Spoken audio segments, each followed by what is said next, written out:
The truth about anger no one told you. Have you ever wondered why some people seem completely untouched by insults, criticism, or provocation, while others explode in anger at the smallest offense? Why do some people walk through chaos with steady hearts, while others crumble from a single harsh word? What if I told you that the answer lies not in how the world treats you, but in how you see yourself? The greatest trap of human suffering is simple: the belief that your emotions define your identity, the belief that anger is you, that sadness is you, that frustration is you.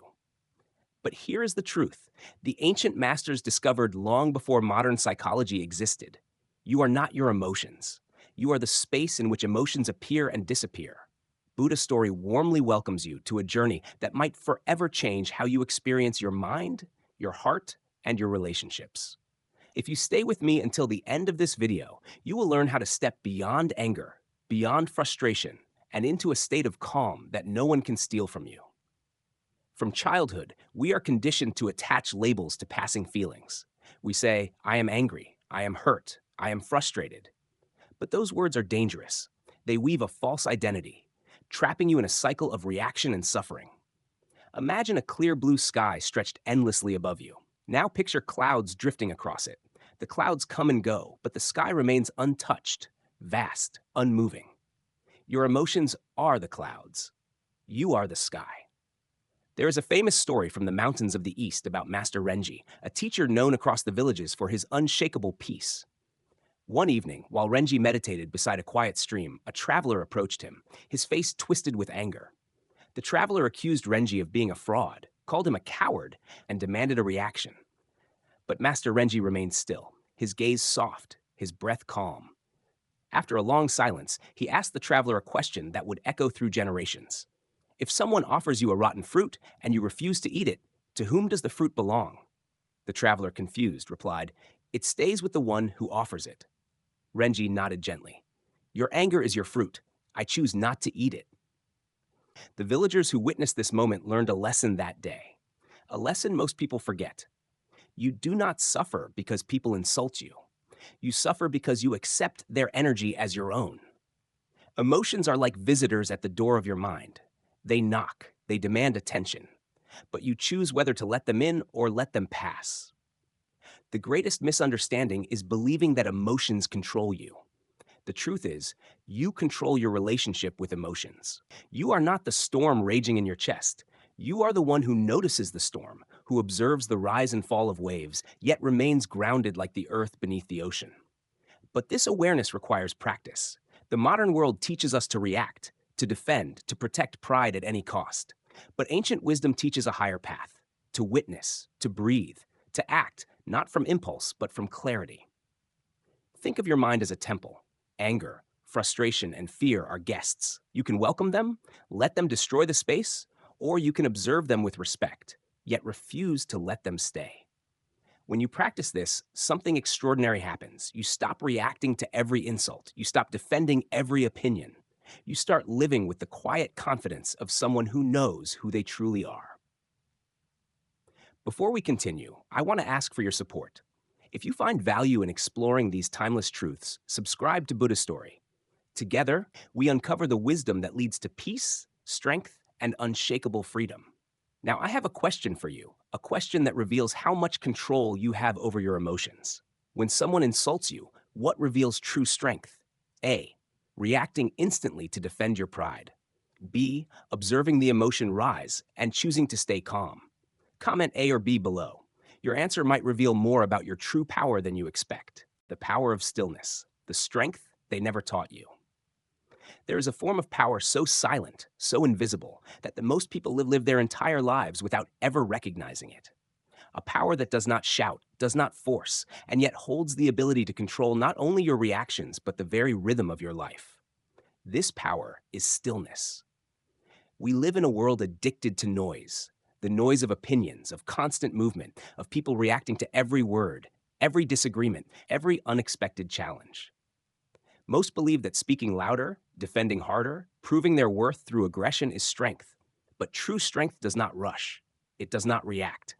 True strength is still, observant, rooted like the mountain that withstands centuries of storms without ever moving. Stillness is not the absence of life. It is life embraced with full awareness. It is acting only when necessary, choosing words with precision, with stop reserving energy for what truly matters. Most people waste their energy reacting to every insult, fighting every battle, defending every fragile piece of their ego. But the wise understand not every battle deserves your presence. Not every word deserves your response. In the ancient monasteries of the Himalayas, young monks are taught this lesson long before they are allowed to speak in the temple halls. They stand for hours in silence, their legs shaking, their bodies aching, their minds filled with thoughts screaming for escape. Yet they remain still. It is not punishment, it is preparation. Because if you cannot remain still with your body, you will never control the storms within your mind.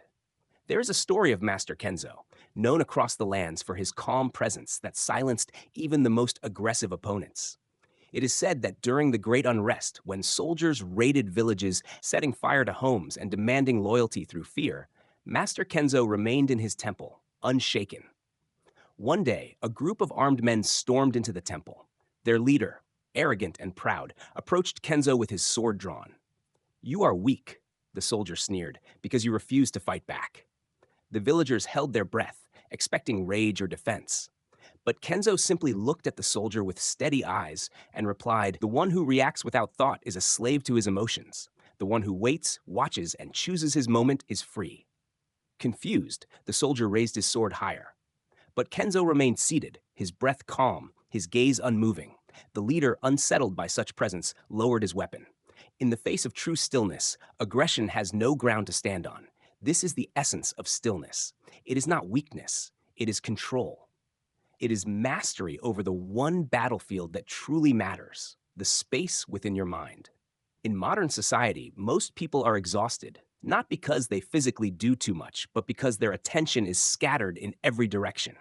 They allow themselves to be pulled into meaningless arguments, to defend every slight, to react to every criticism. But energy is not infinite. Every moment you waste reacting, you lose the strength to build something meaningful. Imagine your energy as water flowing through narrow channels. Pour it everywhere, and it becomes a flood with no direction. But contain it, guide it, and it becomes a force that carves stone, that shapes mountains. Stillness is the discipline of containing your energy, of sharpening your focus, of choosing where your strength flows. It is the refusal to be manipulated by provocation, to be enslaved by your lower impulses. A person who reacts to every insult is like a puppet controlled by invisible strings. But a person who observes, who remains still when others try to shake them, is dangerous in the quietest way. They cannot be broken by noise. They cannot be controlled by chaos. They act from wisdom, not emotion. This path is not easy. It requires training. It requires patience. It requires learning to sit in discomfort without reacting, to hear insults without believing them, to experience the rise of emotion without becoming consumed by it. But those who master stillness walk through life untouched by the temporary storms of the world. Their minds remain clear, their hearts grounded, their actions intentional. Imagine walking into a room filled with noise, arguments, opinions flying like arrows, and yet you standing there are unmoved. Your breathing steady, your focus intact, your energy protected. That is true power. That is stillness. The greatest leaders, the wisest teachers, the most dangerous minds are not those who speak the loudest or react the fastest. They are the ones who watch, who wait, who choose their moment. And when they act, their actions are precise, unstoppable. Stillness gives you the ability to see what others miss, to hear beneath the noise, to act from clarity, not chaos. It is the foundation upon which true confidence, true strength, and true peace are built. When you embrace stillness, you no longer hand over your power for free. You stop bleeding energy into arguments that do not matter, into emotions that do not serve you, into pride that weakens you. You reclaim your presence, your control, your unshakable calm. You become the person who cannot be provoked, who cannot be broken, who cannot be controlled by the storms outside. And that, above all, is the greatest strength life will ever teach you.